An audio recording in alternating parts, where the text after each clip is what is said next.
Hello, everybody. Great to see you all. Looking forward to the week. It could be interesting. In fact, it should be interesting. So, because of travel, we couldn't start today officially. So, this is just by way a short introduction to basically what I hope we're going to get done this week, or what we're going to explore anyway. And as you know, this is a class in radical theology. We can talk about what it means when we get together.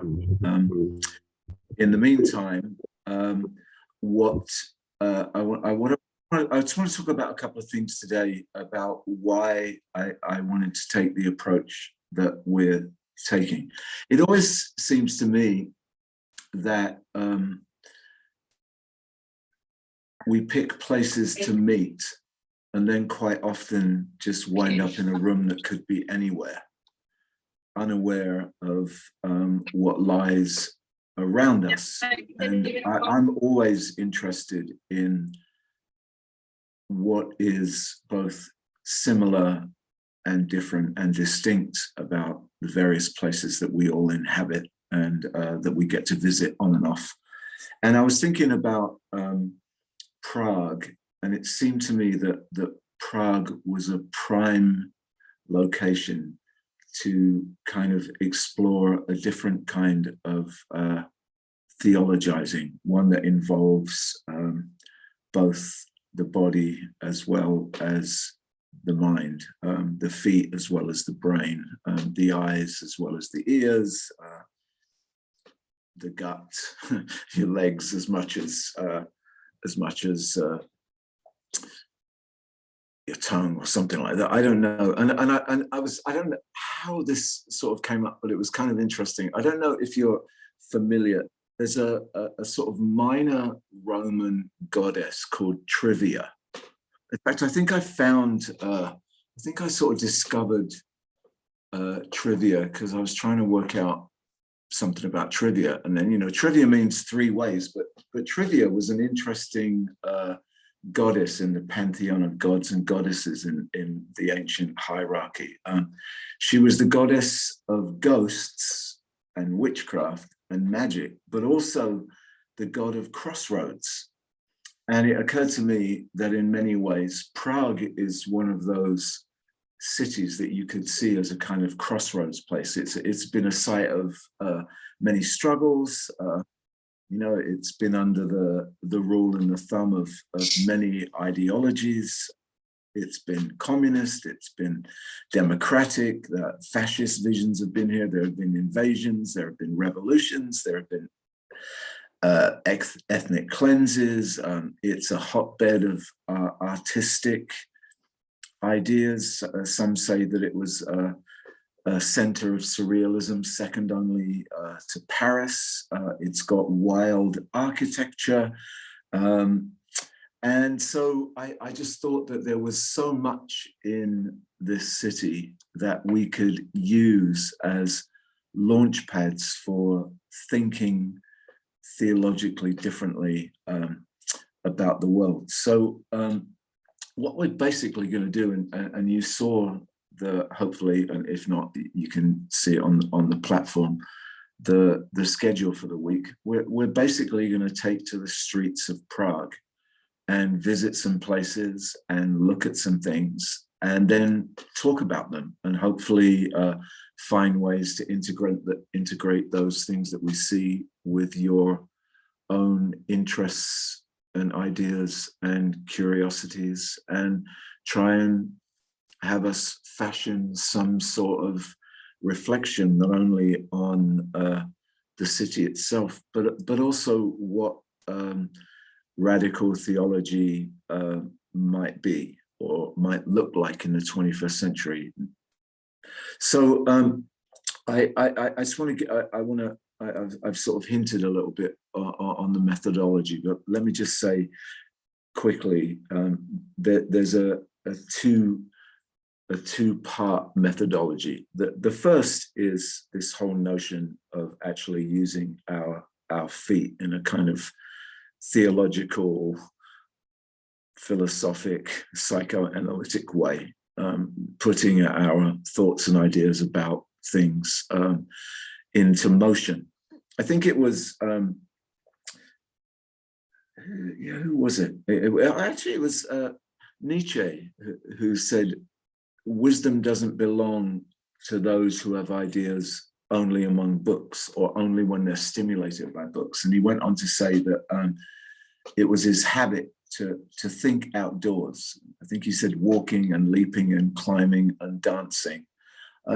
He preferred mountains and somewhere near the sea where trails become thoughtful. We're going to spend a lot of time with concrete beneath our feet, traipsing through the forest of the urban environment. But we're going to sort of take a very physical exploration.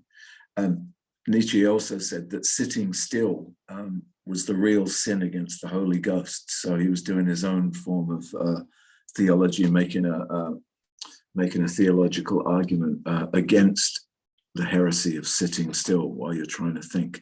So that's part of the methodology, which is walking. And you know, there's a history. Frederick Gross has a really interesting book on the philosophy of walking that's worth a read if you haven't. And I'm sure that for many of us, we tend to pace around when we're trying to work out ideas anyway. There's always that moment where you sort of have to get up from the table, push back your chair and walk away from your computer. And sometimes it's at those moments when things sort of coalesce and you suddenly get a sense that, you know, the threads that have been hanging that you've been sort of struggling with suddenly just fall into place. And who knows why that sort of mystery happens.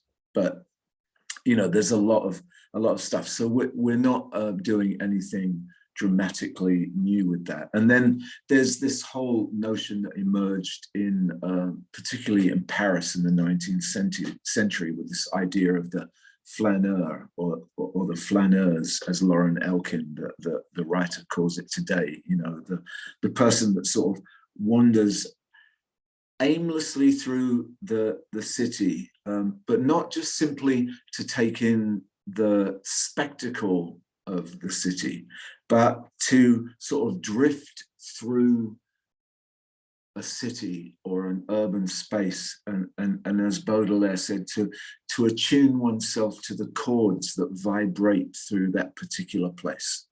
So we're essentially going to use Prague as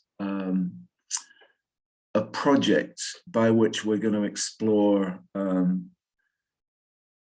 places where perhaps we might see notions of the sacred or not, where we might explore alchemy and magic and mystery and philosophy and whatever else piques our interest. And the second part of that methodology is to take sort of that stuff that we see along the way and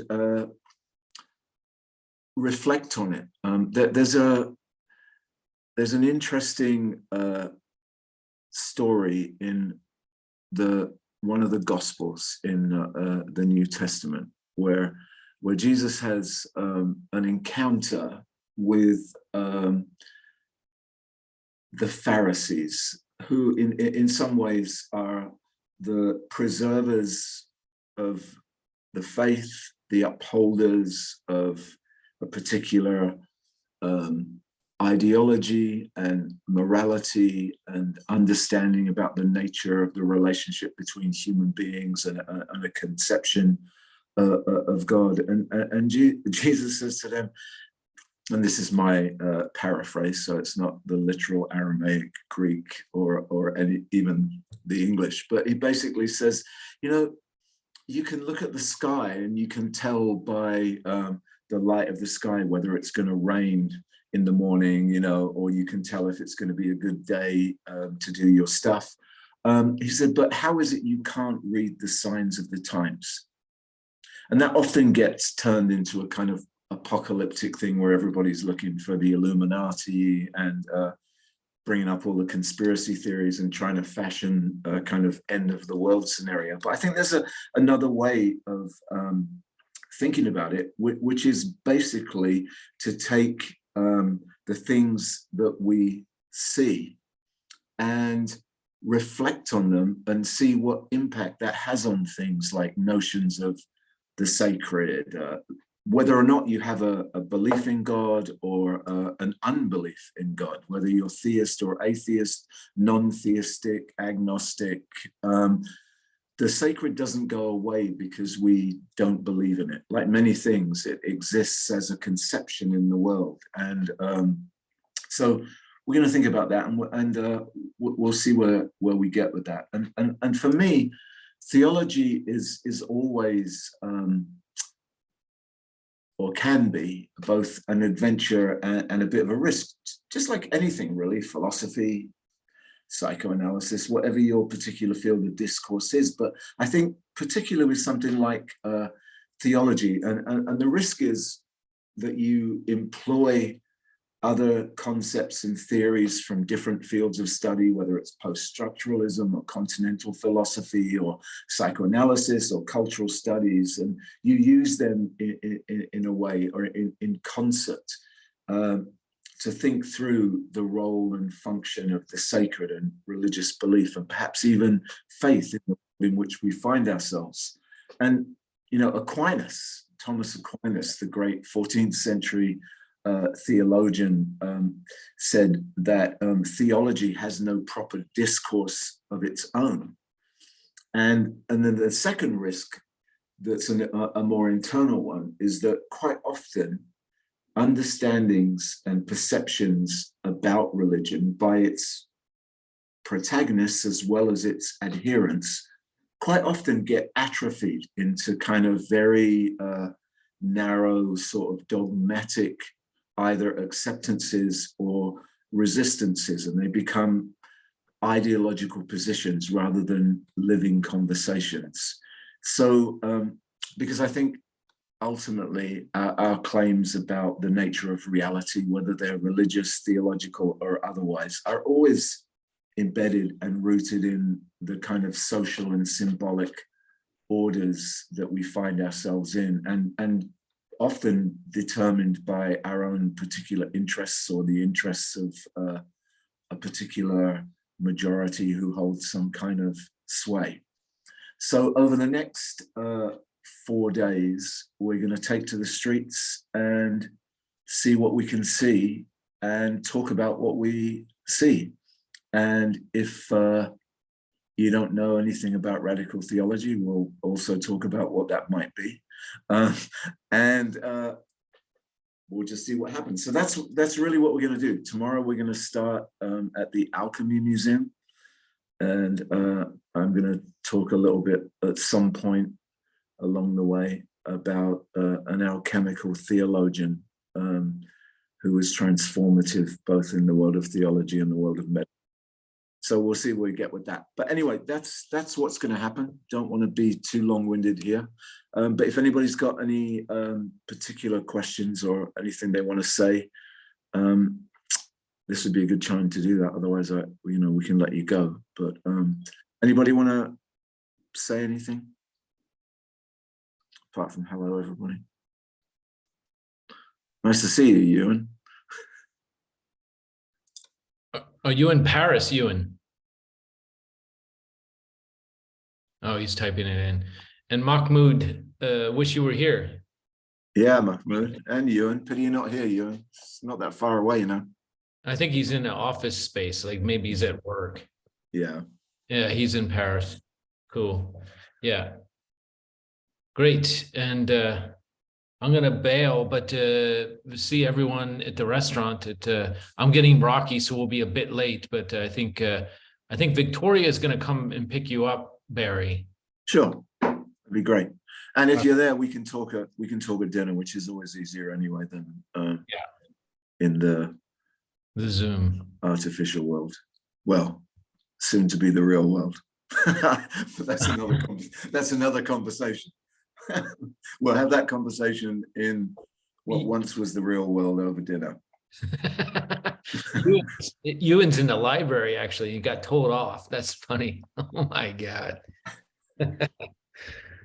Good. All right, everybody. All right. So I'll see some of you tomorrow in person, and there are others of you online. We're going to record as we go around town, and Manuel's going to take photos and hopefully a bit of video as well. So we'll try and include you. If we were in a virtual world, it wouldn't be an issue. So maybe that's a positive about virtuality, but again, something to talk about. And technology, I think, interestingly, one of the other dynamics of Prague, before I go, is that it's one of the cities in Europe that's really tried to kind of create a space for kind of digital nomadic culture, which has something to say about an old city that's still trying to find its way in new times. And digitality is impacting us all in profound ways. So that will also be part of the conversation. And that's a theological conversation as much as it is a philosophical or cultural conversation. Theology, to my mind, doesn't stop at the doors of a mosque, temple, church, synagogue, cave, or wherever. Anyway, that's it from me. So unless anybody's got anything, we can all sign off. Nick is back in New York, and we were lamenting the fact that his presentation over the weekend was on alchemy and the occult and Prague, and he had to get back for the mermaid. What is it? Celebration? It's the mermaid parade on Saturday. Yeah. But yeah, I'm excited. I assume the John D will come up. So yeah, looking forward to that. Yeah. Wow. We'll try. Yeah. All right. Okay. See you, everyone. See you at the restaurant at 7. Okay. Ciao. Bye, everybody.